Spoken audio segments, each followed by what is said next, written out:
La entrevista a la carta.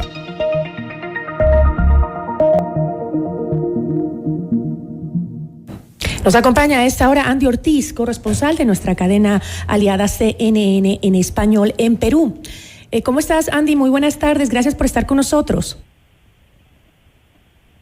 Muy buenas tardes, Gisela. Gracias por la convocatoria de tu programa. A tus órdenes. Cuéntanos, por favor, ¿qué regiones del país han sido declaradas en emergencia o entran dentro de esta emergencia y qué significa esta medida?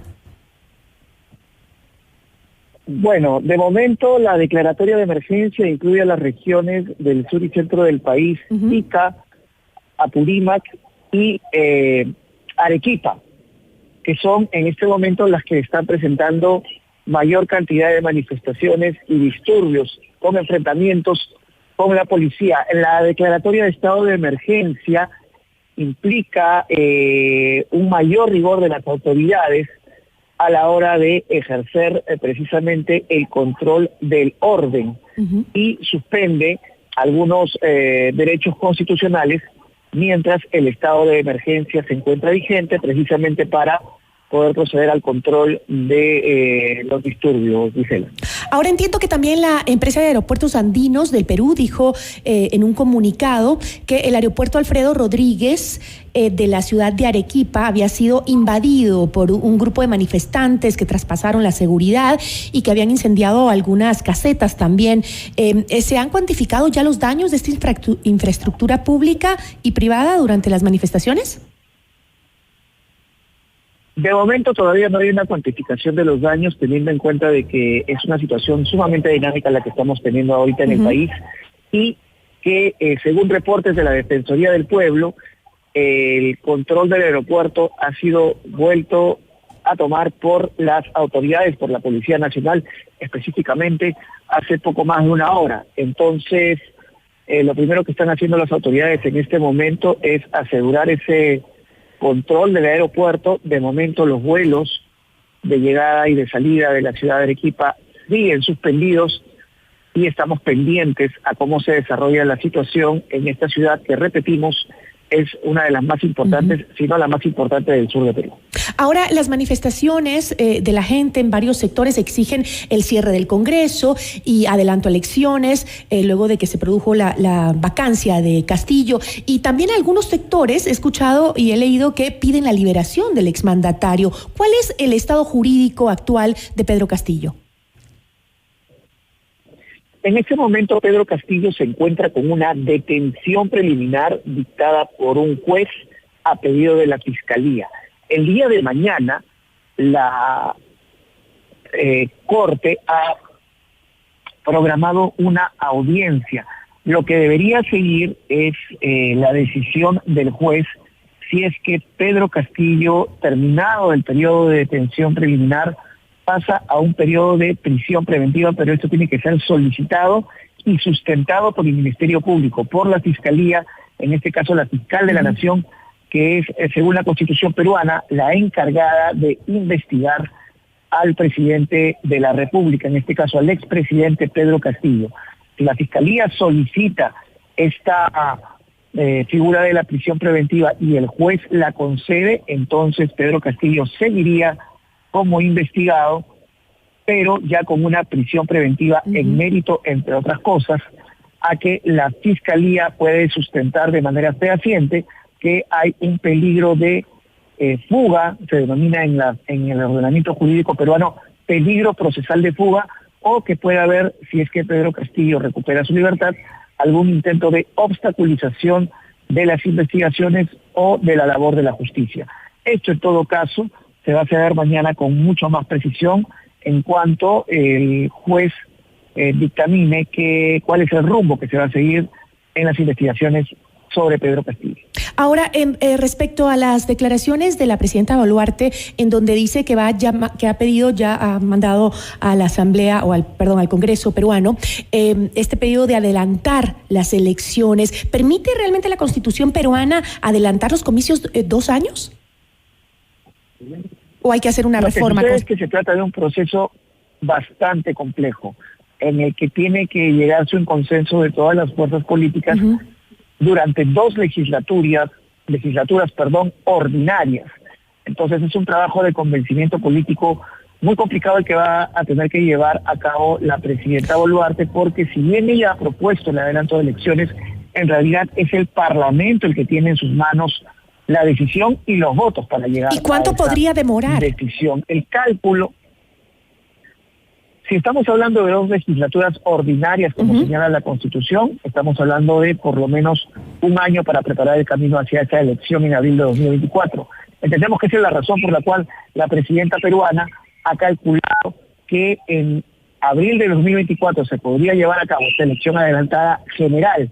¿Qué quiere decir? Elección nueva de plancha presidencial y de Congreso para poder hacer el relevo como lo manda la Constitución en el mes de julio del año en que se producen las elecciones. Y mientras tanto, Dani, ¿encontrará Perú la salida pacífica a su crisis política e institucional? Esperemos que así sea. Lamentablemente, el curso de los acontecimientos hasta el momento señala que la situación se está complicando bastante.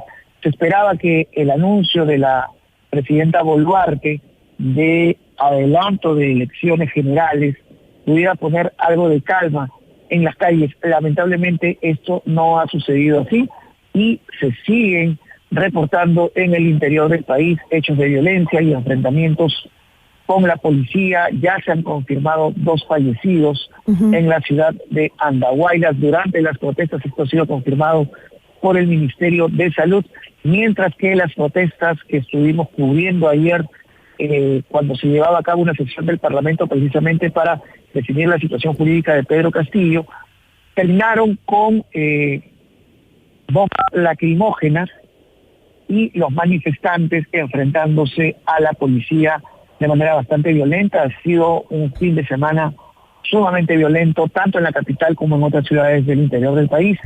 Esperamos que estos ánimos vayan bajando y que se pueda encontrar una solución constitucional y pacífica.